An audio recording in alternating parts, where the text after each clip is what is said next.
Le monospace et crossover hybride de General Motors n'a pas eu le temps de récolter tous les fruits de son charme.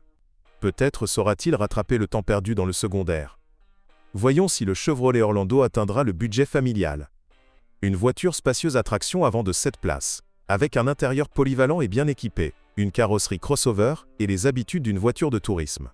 En 2011, lorsque la voiture arrive sur le marché, Orlando avait toutes les cartes en main, à l'exception peut-être seulement du sang aristocratique.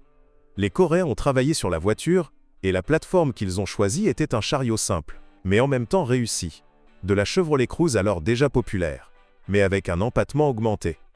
Il n'y avait aucune variété sous le capot de la voiture. On nous a proposé un moteur essence 2.021, 8 litres développant 140 chevaux. Et un peu plus tard, il a été rejoint par l'un des deux modèles turbo-diesel disponibles dans l'arsenal, un 2.0 de 163 chevaux. Ces dernières se retrouvent le plus souvent sur le marché secondaire. Il existe plus de la moitié de ces voitures. Et ce n'est pas du tout surprenant, même en tenant compte du fait que le nouvel Orlando avec moteur diesel et transmission automatique était nettement plus cher qu'un modèle à essence. Mais il est plus puissant, un peu plus économique et roule très amusant, ce qu'on ne peut pas dire de son collègue. Aujourd'hui d'ailleurs, le manque de dynamique s'est avéré être la principale plainte des propriétaires concernant le moteur à essence. Dépasser le lourd Orlando était difficile.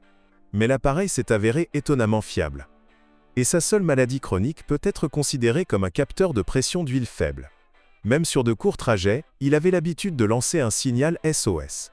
Cela signifiait une défaillance du capteur, et presque certainement une fuite d'huile à travers les joints de ce capteur. D'où le risque croissant de surchauffe. Nous n'avons trouvé aucune statistique négative sur les moteurs diesel. Uniquement des remarques générales concernant les aléas standards du système de carburant, dus à la qualité du carburant. Les boîtes, manuelles à 5 vitesses et automatiques à 6 vitesses, ne sont pas non plus incluses dans la liste des pénalités. La transmission automatique n'attire l'attention que par son passage de vitesse dure de la première à la seconde et parfois même plus haut. Mais ce n'est pas une panne, c'est un fonctionnement normal, ont-ils précisé dans les centres techniques. En termes de mécanique d'ailleurs, des pannes se sont produites sur des parcours allant jusqu'à 100 000 km, mais elles n'étaient pas systémiques. L'embrayage d'une transmission manuelle dure 100 à 120 000 km. C'est tous les problèmes d'aujourd'hui. Pas mal. Mais, dans les petites choses, Orlando a perdu une bonne partie des points qu'il avait gagnés.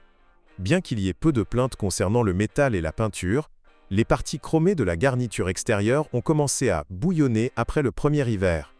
Également du corps, le drain sous les essuie-glaces est sujet au blocage et ne laisse pas bien passer l'eau. C'est pourquoi la saleté s'accumule sur la tablette en plastique, qui finit par pénétrer sous le capot. Au début des ventes, les rétroviseurs latéraux défectueux, ceux sans entraînement électrique, tombaient en morceaux, mais en 2013, le défaut avait été complètement éliminé. Mais les propriétaires d'Orlando ont dû beaucoup souffrir avec la serrure de la 5e porte. Beaucoup de gens l'ont changé plusieurs fois. Le problème réside dans la faible étanchéité du boîtier de l'interrupteur de l'entraînement de la serrure électrique. 1 ou 2 lavages sans contact, et le verrou est bloqué. Parmi les petites choses gênantes, une place particulière est occupée par le capteur de température de la mer qui ne cesse de tomber. La pièce n'est pas correctement fixée. À propos, dans l'ensemble, l'intérieur s'est avéré pratique et agréable, mais les assembleurs ont posé beaucoup de questions. Il manquait clairement de précision et de minutie. Les grillons regardent souvent la lumière. Ce sont déjà des choses courantes. Les doublures en plastique se rayent rapidement et perdent leur aspect. Mais les possibilités de transformation des sièges compensent finalement tous les problèmes. Mais la suspension de l'Orlando, bien que, selon beaucoup, soit rigide, mais solide. Avec un kilométrage allant jusqu'aux 100 000 premiers, personne n'effectue rarement des réparations, à moins, bien sûr, qu'il s'agisse de jambes de force ou de bagues stabilisatrices. Et encore une caractéristique, la suspension est bruyante, ce qui ne figure pas non plus parmi les défauts. Karma. Pour résumer, on peut dire qu'Orlando est bon. Les petites choses ne gâchent pas l'impression générale. Vous n'aurez pas à investir massivement dans une voiture familiale avant longtemps. En principe, cela vaut la peine de payer trop cher pour un moteur diesel avec une transmission automatique. C'est peut-être la meilleure option pour la Chevrolet Orlando. Les voitures à transmission automatique sont 3 fois plus fréquentes sur le marché que celles à transmission manuelle. Il y a en effet des plaintes concernant le passage difficile de la transmission automatique du premier au deuxième rapport et parfois au troisième. Parfois, le reflasher du calculateur de transmission permet de corriger la situation, mais il arrive que le corps de soupape doive être changé. Changer l'huile dans la boîte une fois tous les 50 000 km. Les points faibles du moteur à essence sont le thermostat, qui doit être changé avec le capteur qui n'est pas bon marché une fois tous les 100 000 km et les bobines d'allumage. Le remplacement de ce dernier coûtera 2000 hryvnia. Les concessionnaires ont résolu tous les problèmes avec la conduite de carburant sous garantie, mais ne perdez pas votre vigilance.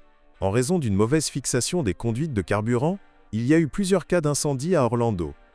Si l'on ne prend pas en compte les jambes de force et les bagues stabilisatrices, elles ne durent pas plus de 40 000 km, la suspension ne nécessite pas d'investissement jusqu'à 100 000 km. Les rotules et les roulements de roues sont les premiers à être utilisés entre 100 et 130 000 km. Les tribunes durent plus longtemps. Mais la faiblesse du châssis ici réside dans les freins avant. Disons que la durée de vie des plaquettes avant ne dépasse pas 20 000 à 30 000 km. Il est préférable de remplacer les plaquettes d'origine par des analogues de haute qualité. Il n'y a pas de plainte particulière concernant le verre, le fer et la peinture. Mais la finition chromée en souffre très activement. Les phares sont sujets à la buée, et apparemment des micro-fissures y apparaissent. La protection du compartiment moteur contre la saleté est faible, d'où les problèmes du système électrique. Parmi les principaux problèmes à l'intérieur figurent les fenêtres moites et les mauvaises performances du chauffage. Nous ne considérons même pas les grillons comme des inconvénients ici, tout le monde en a. Le point faible est unanimement reconnu comme le roulement du générateur, qui devra être changé après un kilométrage de 50 000 km. Les sondes lambda ne durent pas plus de 120 000 km. Lançons à nouveau les bobines d'allumage faibles. De nombreux propriétaires se plaignent du fonctionnement incorrect et parfois carrément dangereux des capteurs de stationnement. Ils klaxonnent au hasard, déroutant les conducteurs. Le constructeur a d'ailleurs reconnu le retard dans le fonctionnement de ces capteurs. Bonjour les amis, vous cherchez une voiture d'occasion, vous devez prêter attention au site web carm.pro. Carm.pro est grand catalogue de voitures, moteurs, boîtes de vitesse. Et le meilleur, c'est que vous pouvez trouver des informations sur les pannes de n'importe quelle pièce. Complètement gratuit. Allez sur le site web carm.pro et découvrez tous les éventuels points faibles des voitures d'occasion.